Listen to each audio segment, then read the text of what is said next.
Let's start pivoting into what your advice is during this crazy, upside down, turbulent period. What are your thoughts on this? What are some strategic initiatives that we should be looking at? What should we be focusing on, not focusing on? Give us the rundown. Sure.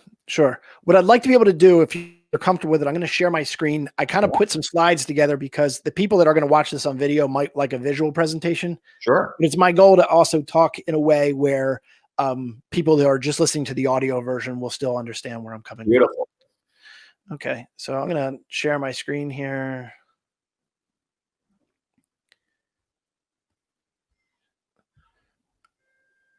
So to confirm, there it is. There it is. All right, so the number one marketing thing that you should be doing during the crisis. So one of the things that we have, oh man, it's a terrible time for it not to be loading right. So what you're supposed to be seeing here is the number one challenge that's born out of inbound marketing is we go and we work with companies. And in that process, we're going to be talking about what kind of content do we want to get on the first page of Google? What kind of content do we want to share with our potential clients, et cetera, et cetera. Everyone's psyched. We're really excited. You know, we have these gap assessments. Everyone's excited. And then what happens is they go back to the real world or they go back to their job. And, and to write really great content requires action from subject matter experts in our clients' companies. The problem with that is that these subject matter experts are in a scenario where they don't have the time to commit to marketing. They're usually on the front end in sales opportunities or making relationships and things like that. And what happens here is you just don't get their time. And so what this quarantine has done is it's put us in a very unique place that it's very possible that your subject matter experts are kind of sitting on the sidelines because they're not able to get in front of clients. And so the number one thing that we recommend that subject matter experts, that companies do, is identify who their subject matter experts are and that they begin to stockpile. And, you know, I'm trying to use a funny image here, not stockpiling toilet paper, but for the most part, stockpiling content. And the reason why we want to be able to stockpile content is because we have a greater agenda or a greater goal at the end of this rainbow. I happen to believe that this crisis will end one day and that there's going to be companies that sat on their hands and really tried to make any lead or any sales opportunity possible in a time where most people are on a freeze. Most people are on unemployment. Most people are trying to get that SBA loan. And so it's very hard to sell right now. And so if you can sell, by all means, do it. But if you don't, I want you to recognize this opportunity for what it is. And it is an opportunity. And so if you're able to stockpile content, at the end of the day, it's going to turn into really great SEO and it's really great social media. And it's going to turn into a lot of things at the end of the rainbow. And so what I want to be able to do here is I want to be able to walk through how you do that. So the first thing that we recommend that companies do is they use a program here like StreamYard. So we're on StreamYard now. What StreamYard does is it allows your subject matter expert for a fraction of a cost, for the cost of a webcam, the cost of a microphone, to talk about certain things that matter about their company. And so usually where I start out is saying, I want you to talk about for 5 minutes only about each, if I identify the top 50 questions you hear all the time, I want a 5-minute video for every single one of those questions. So what I want to be able to do, the reason why I like StreamYard is because StreamYard allows you, after you built that video, it's able to go live in Facebook Live, YouTube Live, and LinkedIn Live, which is great. So now you're building your content and you're building your social media, presence.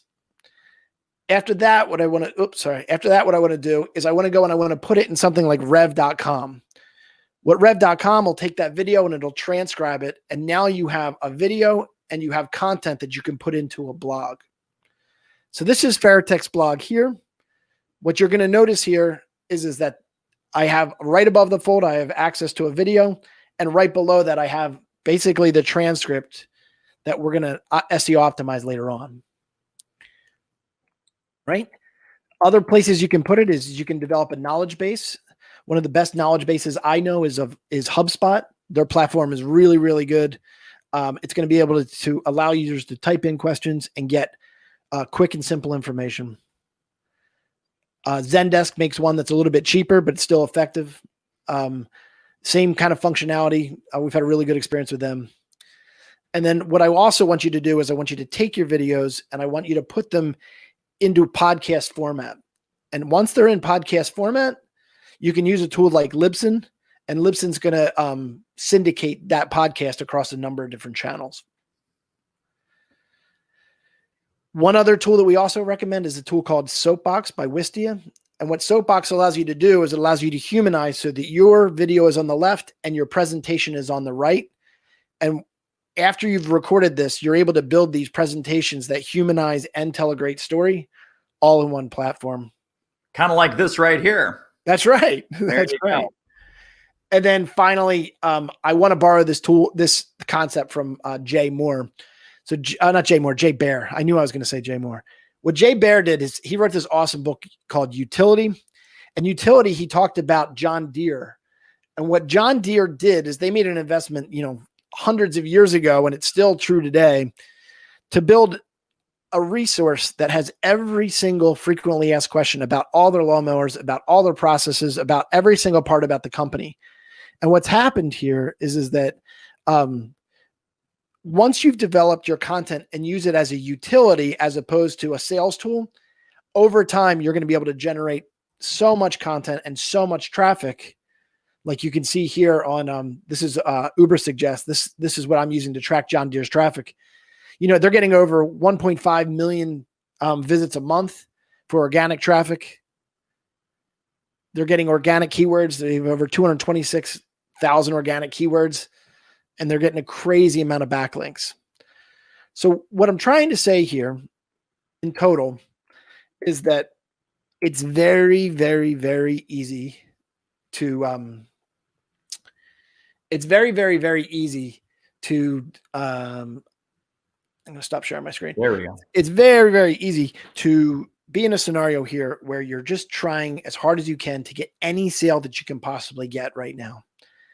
And that might be a great use of your time, but I would probably say that this is the most unique time ever to get a subject matter expert to have the time to build a library of content that you can SEO optimize, that you can push through social channels.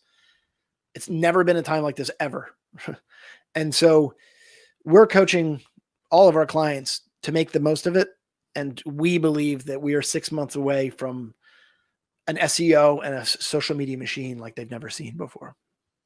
Wow. Very, very powerful. Well, and I think there's also a short-term strategy to creating all this content, especially when our buyers might be hair on fire, frozen, fear, they're trying to conserve their resources. As you're creating the content, Chris, could you not take those content pieces as they're published and say, hey, Sally, hey, Jim, we just posted this on our blog. I thought of you. I thought of your situation. I thought of our last conversation. Feel free to share it with the team.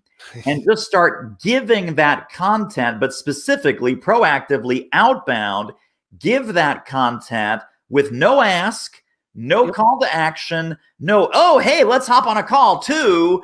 Or, hey, by the way, that proposal's been on your desk for 3 months.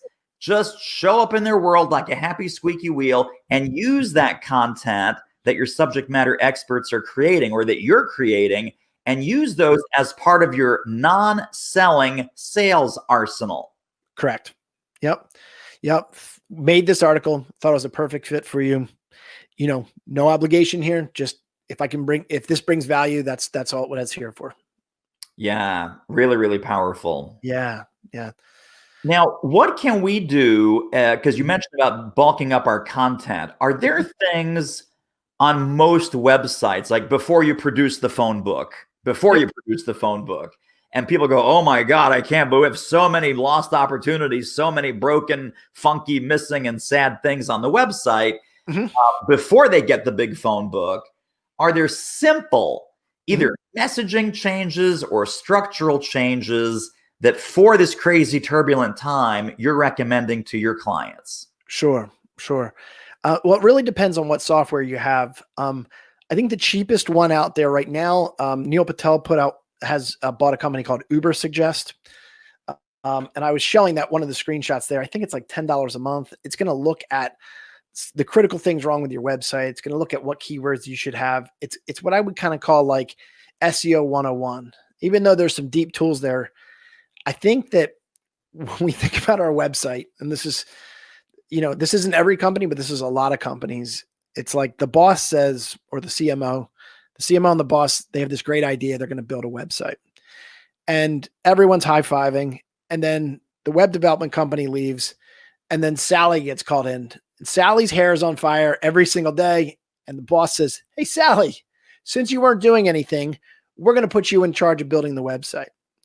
And so Sally, on top of her 40-hour job, has to build the website on top of that.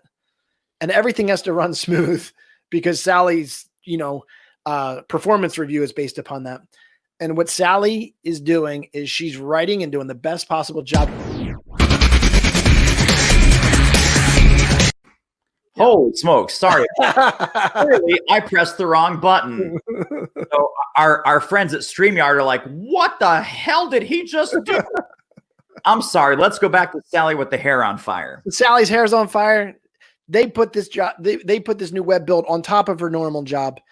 And the greatest day of Sally's life is when the website is launched. Mm-hmm. So Sally can go back to her normal job. Yeah. And here we sit with a new website for the next 3 years that barely gets touched, barely gets looked at, written by someone who needed to get it done so that they could get to the stuff that they really wanted to do. All right. So the number one thing that we say is if you can use an expert and you have the money right now in these times to do it, use an expert. Like we can break down a website in a fraction of the time than someone doing it in-house. If you don't have that time, use some of these tools to identify certain knobs you can change and just certain things you can do to adjust content and just see how it performs. I like it. And leave the heavy lifting to the professionals, I always say. Yeah. Yep. I think what's that? I think that this time is going to expose that do-it-yourself is will work in some areas, but not in other areas. Right. Exactly. I mean, my vantage point is that marketing is moving so fast that it requires subject matter experts to basically outshine your competition. And so you want to be on the first page. Your client's expectations are really high. You want to be on the first page of Google. You want to be a thought leader. You want to have a social presence. You want to have your website be really great as a utility. And it goes on and on and on. And if that lands on one person's plate, like a marketing director's plate, even if he or she has 120 hours a week to do it, she just doesn't have the expertise to do it and doesn't have the time. Right. And so just like maybe you do, but I don't, if my plumbing leaks, I don't try to fix it myself. I call a plumber. And so what we try to do as a company is we have the subject matter experts on our team. We do a team-based approach. So people that work with us pay one bill, but they have access to all these subject matter experts that are able to make and turn the dials on their marketing so that they don't have to hire that internally, but they get to be more of a quarterback than a doer, because you just don't have enough time to keep up with all this stuff. It's crazy. You sure don't. And again, unless you're a brain surgeon, you shouldn't be doing the brain surgery.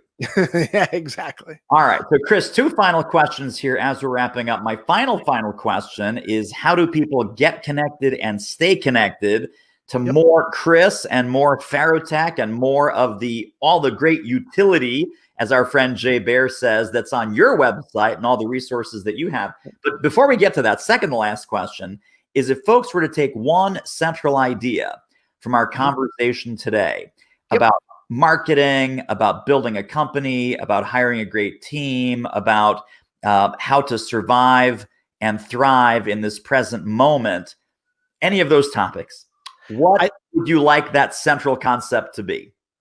I think that the audience that I'm trying to speak to are the companies that are fairly well established, that are wondering, you know what, this is these are very uncertain times. What is the best thing I should be doing in this time? Because your SBA loan that you're getting, if you're getting it, is the country's doing as much as they can to decrease unemployment. And so they're giving loans to companies to keep your employees in their chairs. So if they're in your chairs and a part of that loan is you can't let them go, Not that I'm pushing for that. They got to say, well, if they're sitting in the chair, what's the best use of our time in this downtime? And so everything I've been talking about stockpiling, that is my number one. If you watch this video and you get one thing, commit to stockpiling subject matter expertise content, and then leave it there until after the crisis so that you can have a professional company, SEO optimize it, and turn it into a machine. I love it. All right. Where can we send people to get connected and stay connected to Chris Carr, Farotech, downloads, resources, links? And by the way, we're going to link up all of these things in the show notes under this episode at thespeakingshow.com. Chris, where can we send people? That's great. That's great. So I would probably send them to farotech.com. One of the things that we're going to be doing, so one of the sad parts of our story is that we built this company 19 years ago. I have about roughly between 120 and 150 clients, and our people are inundated working on clients' work. And so what I'm sort of doing is I'm being very vulnerable about our company and where we're at. And we're about to start a blog series and start to make videos that basically say, here's Farotech. We got about 5,000 visitors to our website every month. Our goal is to scale it to the limits, whatever it is, maybe 20,000 to 50,000 a month. What I want you to do is follow every week. You're going to see the things that we do. You're going to see the adjustments that you do. And we're going to journal everything we did to take our website from where it is now to where we believe it could be. So I would encourage you to come to Farotech and kind of watch that journey with us. And if you got frequently asked questions that we've done for our clients, by all means, I'd love to answer them. I'm going to have subject matter experts join me to say, hey, you know what? Here are certain things I would recommend at this part of the process, and so on and so forth. So I think it's going to be a really fun time. I love that. And I'll tell you, Chris, the integrity of that really stands out. So sometimes the highest compliment that I get is, David, wow, you are really a practitioner of what you teach, and you teach what you practice. And Chris, same exact thing, that, as you're building up your profile and your resources and your utility and your backlog of highly valuable content, people should get a front row seat to that. They should watch what you're doing. They should model what you're doing. And if they want to do it seriously, they should call you, and they should have a consult, and they should figure out how can they get from where they are to where they want to go. And that doesn't matter if you're going from zero to hero, hero to superhero, or some of your clients, I know they're already superhero status, corporate-wise, superhero to hyperspace. Yeah, yeah. And, one of the things, especially in this time like this, is that if people just want to use me for a resource, if they've got questions, I don't want them to feel like, hey, you know what, it's going to turn into this sales push. That's not what we're about right now. We're going to weather the storm, and we're going to be there for people. And if they want to use us as a resource, that's wonderful. And if they want to use our expertise, we have not operators standing by, but we've got a team that's ready to support you. Well, there are operators. I mean, someone will pick up the phone, right? That's right. Yeah. There are operators standing by, but web gurus and content gurus and design gurus and, UX and all kinds of gurus you have there in the office. That's right. I love it. All right, my friend. Fantastic to have you on. I appreciate you. This was a great, great interview. Awesome. Thank you so much for your time. I really appreciate it.